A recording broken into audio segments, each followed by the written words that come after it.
હાલો આપણે બનાવવાના છીએ આવી રીતે સાબુદાણાના વડા।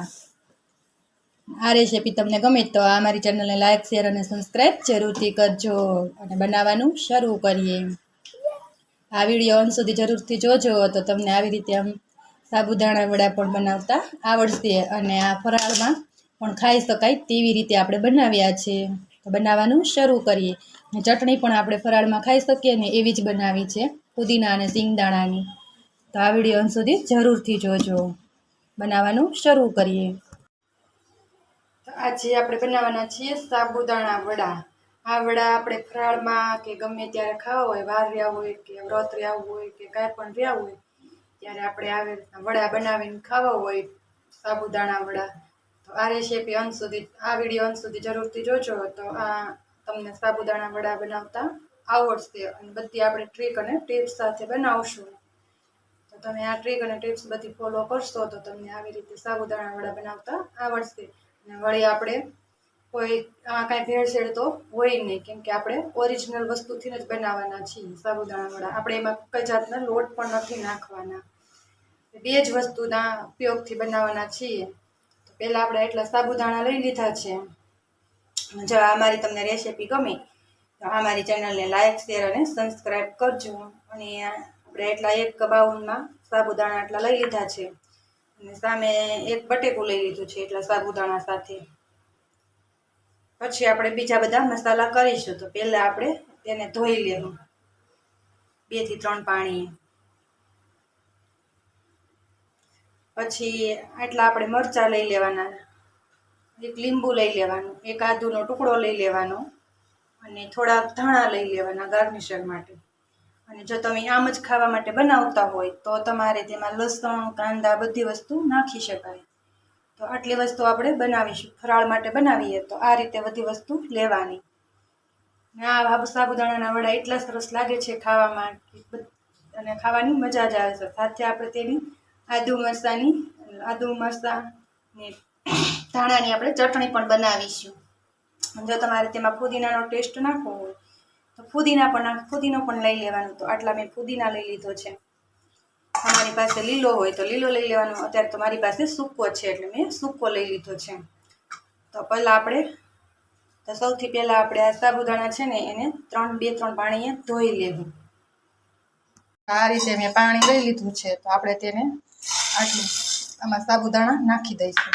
આવી રીતના મસળીને 2 થી 3 વખત ધોઈ લઈશું।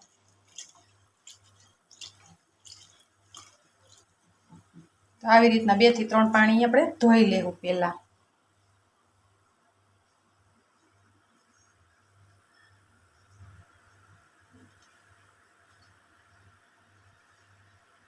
તો આપણા સાબુદાણા જો 2 થી 3 પાણીએ સરસ રીતે ધોવાઈ ગયા છે।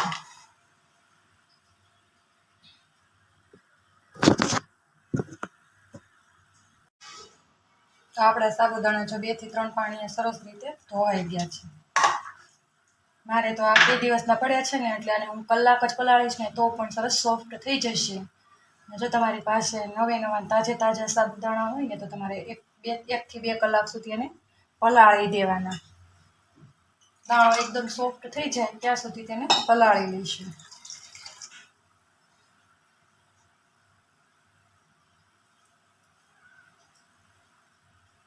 તો મેં 1.5 ગ્લાસ જેટલું તેમાં પાણી નાખી દીધું છે, કેમ કે સાબુદાણા પલળી જશે ને એટલે મોટા અને પોચા થઈ જશે, ફૂલી જશે, આપણું પાણી બધું એકજૂથ કરી લેશે। તો હવે આપણે તેને 1 થી 1.5 કલાક સુધી પલાળી દઈશું। તો જો આપણા સાબુદાણા પલળી ગયા છે તો હવે આપણે પાણી નિતારી લઈશું અને આપણે એક વાસણમાં લઈ લઈશું અને એક આપણે બટેકા છે તે બાફી લઈશું। તો આવી રીતે આપણે ચટણી બનાવવાના છીએ। તો મેં મિક્સરનું જાર લઈ લીધું છે, આપણે ચટણી પણ ફરાળી જ બનાવવાના છીએ। તો પહેલાં આપણે થોડા એટલા ફુદીનાના પાન લઈ લીધા છે। જો મારી પાસે તો સુકાયેલા હતા એટલે મેં સુકાઈ ગયેલા લીધા છે। તમારી પાસે લીલા હોય ને તો લીલા લઈ લેવાના। એક ચપટી ભરીને મેં એટલા પાન લઈ લીધા છે અને મેં પાણીએ ધોઈ નાખ્યા છે। આટલી લીમડાની પીર લઈ લીધી છે। આ ચટણી એવી સરસ બને છે, ખાવાની મજા જ આવી જાય છે। પછી મેં 3 થી 4 નંગ મરચાંના લઈ લીધા છે અને 1 થી 2 મરચી લઈ લીધી છે. તમારે મરચાં મોળા હોય અને તમારે ચટણી પણ તીખી ખાવી હોય તો 1-2 મરચી નાખી દેવાની. 3 થી 4 નંગ મેં મરચાંના લઈ લીધા છે, એના કટકા કરી નાખ્યા છે અને 2 મરચી લઈ લીધી છે, તેના પણ કટકા કરી નાખ્યા છે. 1.5 ટમેટું લીધું છે, તેના પણ કટકા કરીને આપણે નાખી દઈશું. પછી થોડીક મેં સિંગ લીધી છે. આ રીતે એટલી મેં સિંગદાણા લીધા છે, એ પણ આપણે તેમાં નાખી દઈશું. હવે સ્વાદ અનુસાર આપણે તેમાં મીઠું નાખીશું.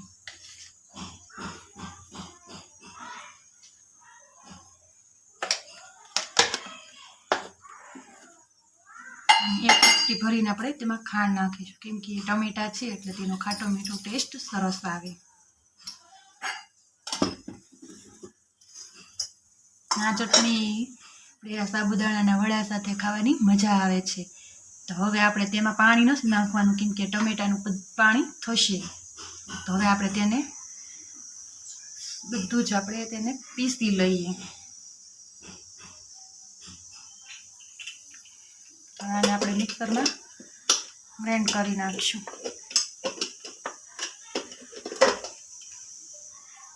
સાબુદાણા સાથે આ ફરાળી ચટણી ખાવાની મજા આવે છે.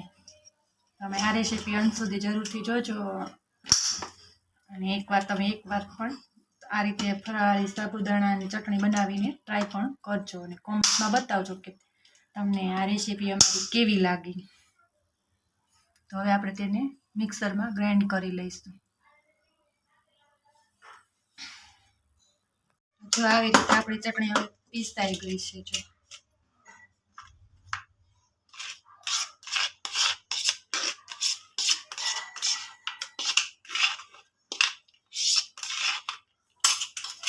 જો આપણે તેને એક ઓલા બાઉલમાં કાઢી લઈશું.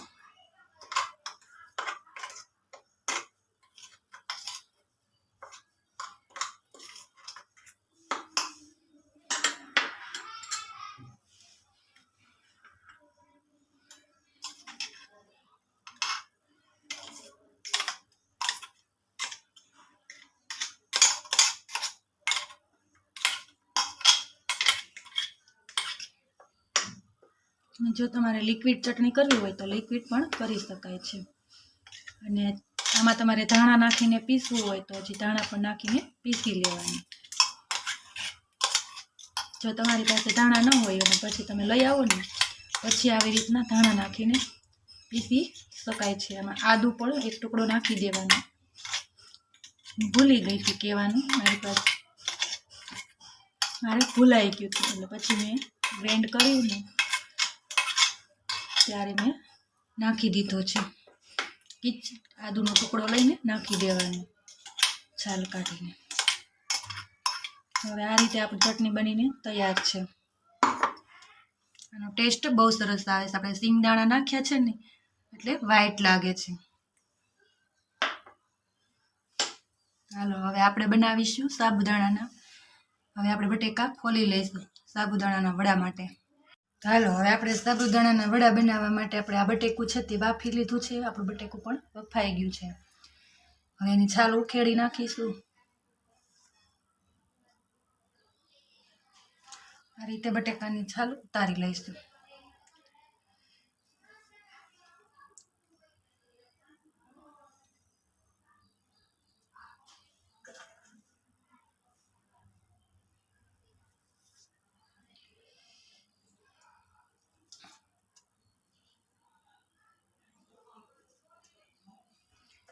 આ રીતે બટેકાની છાલ ઉતારી લઈશું અને પછી તેને આપણે મેચ કરી લઈશું. જો ગરમ હોય ને તો ચમચીથી મેચ કરવાનું,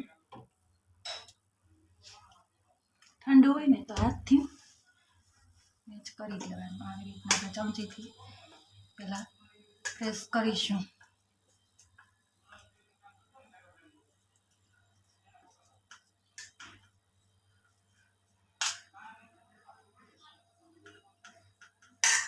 પછી આપણે તેમાં સાબુદાણા નાખી દઈશું. કે આ સાબુદાણા મેં નિતારી લીધા છે પાણીમાં.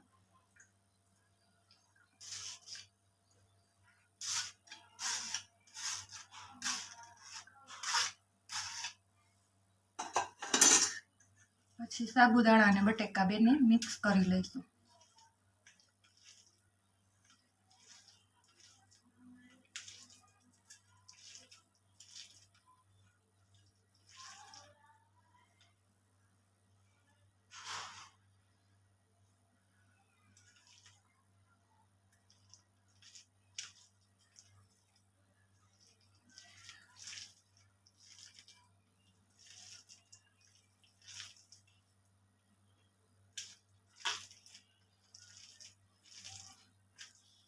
પછી એમાં ચપટીક તલ નાખીશું.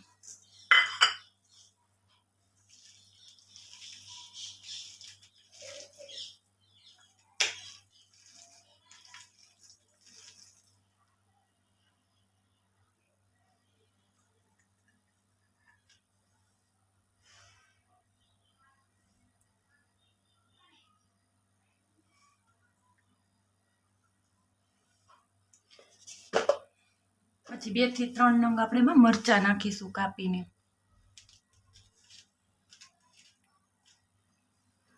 તો આવી રીતે આપણે મરચાં નાખી દઈશું એને સમારીને ઝીણા ઝીણા.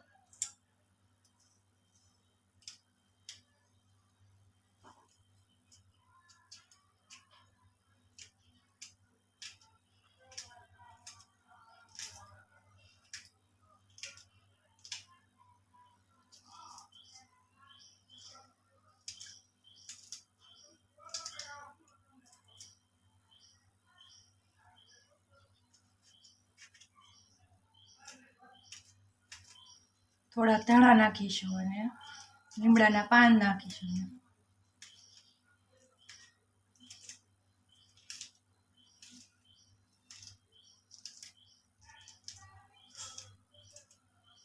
આદુ નાખીશું ખમણીને.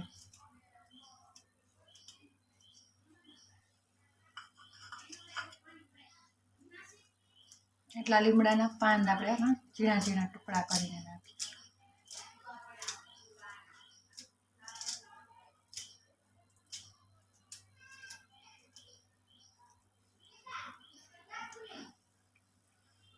હવે આપણે આમાં ચપટીક મીઠું નાખીશું.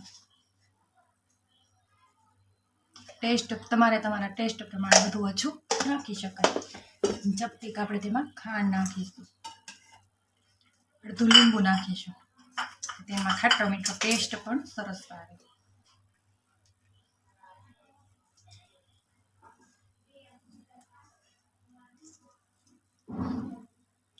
જે આપણે ટમેટાની ને પુદીનાના પાન ને ધાણા બધાની ચટણી બનાવી છે તે આપણે તેમાં 1 ચમચી ભરીને નાખી દઈશું.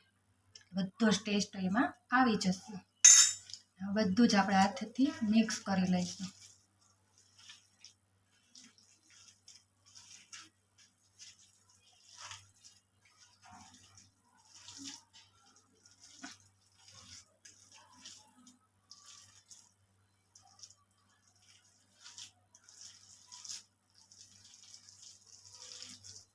પછી આવી રીતના તેના બોલ્સ વાળી લઈશું. આવી રીતના કરીને આપણે એને તળી લઈશું. હવે આપણે એક બાઉલમાં તેલ મૂકી દઈશું. પહેલાં આપણે એને બધું મિક્સ કરી લઈશું એકદમ.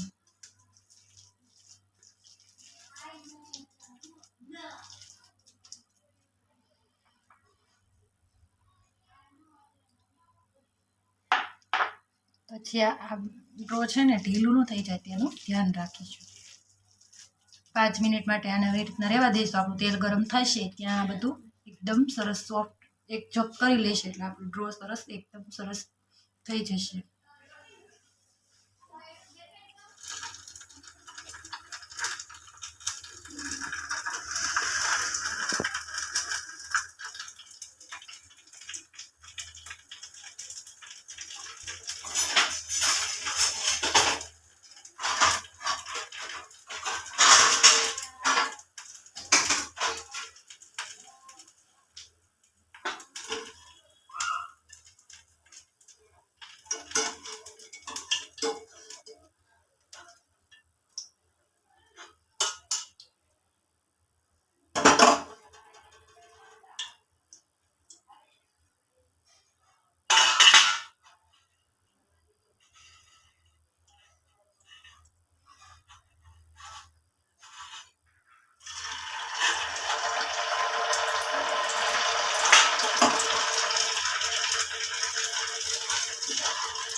હવે આપણું તેલ ગરમ થઈ ગયું છે કે નહીં આપણે જોઈ લઈશું. એક વડું નાખી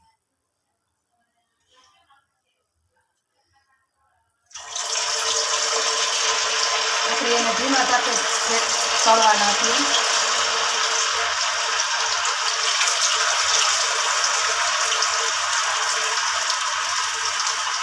આવી રીતના તળાઈને ઉપર આવી જાય ને ત્યારે જ આપણે તેને ફેરવીશું.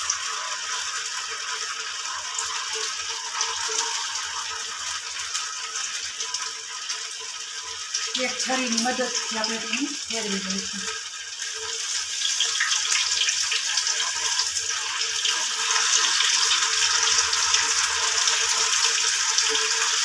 એને પલટાવી દઈશું.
છે ને આપણે સાબુદાણા વડા બનીને તૈયાર છે ને જોતા જ ખાવાનું મન થઈ જાય એવા ચટણી સાથે.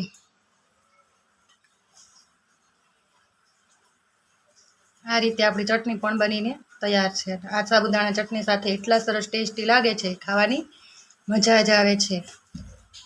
તો આ મારી તમને રેસીપી ગમી હોય તો આ મારી ચેનલને લાઇક, શેર અને સબસ્ક્રાઈબ જરૂરથી કરજો.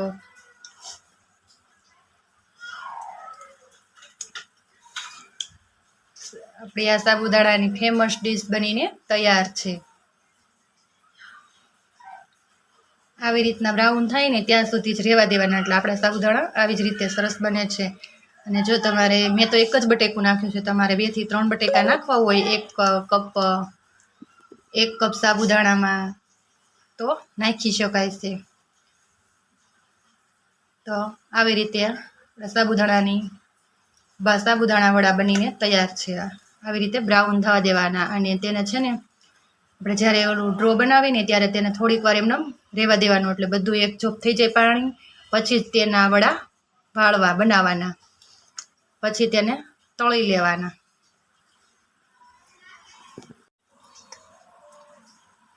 તો જો આવી રીતે આપણી સાબુદાણાના વડા બનીને તૈયાર છે. જો છે ને ખાવામાં જોવામાં જ ટેસ્ટી, તો ખાવામાં તો બહુ ટેસ્ટ લાગે છે. ને વળી આ ચટણી સાથે તો ફુદીનાની ને સિંગદાણાની ચટણી સાથે સાબુદાણાના વડા એવી સરસ લાગે છે, ખાવાની મજા જ આવે છે. તો તમે આ એકવાર સાબુદાણાના વડા જરૂરથી બનાવજો અને કોમેન્ટમાં બતાવજો કે તમને આ અમારી રેસીપી કેવી લાગી. તો જો આ તમને અમારા સાબુદાણા વડા કેવા લાગ્યા કોમેન્ટમાં જરૂરથી બતાવજો. અને આ ચટણી સાથે આ સાબુદાણા વડા ખાવાની બહુ જ મજા આવે છે. અને જો આ અમારો વિડીયો તમને ગમે તો અમારી ચેનલને લાઇક, શેર અને સબસ્ક્રાઈબ જરૂરથી કરજો. આવજો.